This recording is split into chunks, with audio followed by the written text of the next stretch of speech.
The most vital person. The most vital person for you in life is no one but you. Remember, you may either love other people or hate them. You may either live with other people or stay away from them. The heart that begets all the feelings belongs to no one but you.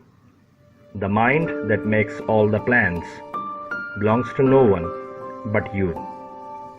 The happiness that inspires can elate no one more than you.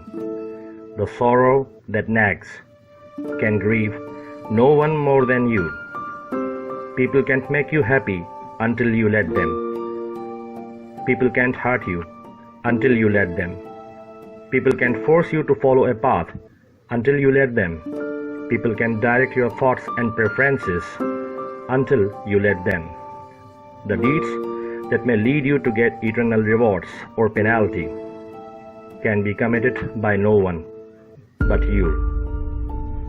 Behold, the most vital person for you in life is no one but you.